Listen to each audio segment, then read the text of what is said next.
सगळ्यांची अपेक्षा जी होती 8,000 रुपये, आज सगळ्यांना 10,000 11,000पेक्षा जास्त पैसे जे आहेत ते मिळणार।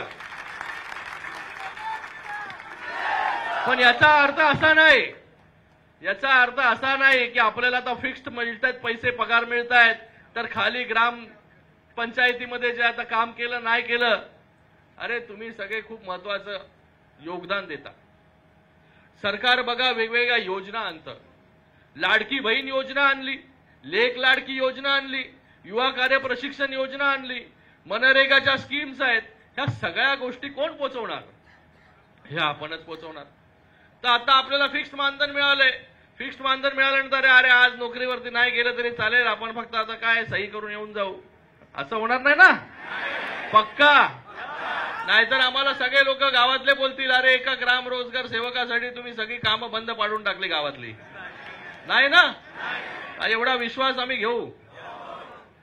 बघा आता आपल्याला एक सिक्युरिटी मिळाली की बाबा आता आमच्या परिवाराला जे आहे 10,000पेक्षा जास्त तुम्हाला पैसे मिळणार आहेत प्रत्येक महिन्याला। तर आता अजून कसं त्याच्या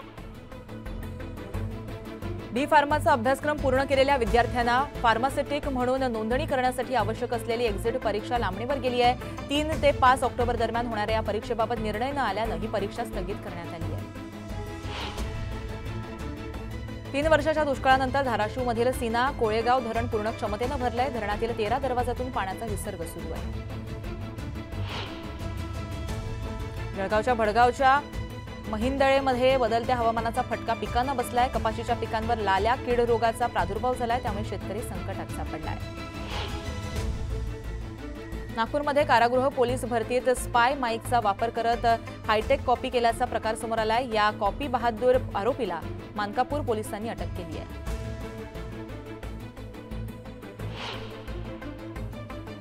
इतर काही बातम्या आपल्याला पाहायच्या आहेत, पण आता वेळ झाली एका छोट्याशा विश्रांतीची। तुम्ही कुठेही जाऊ नका, पाहत रहा न्यूज 18 लोकमत।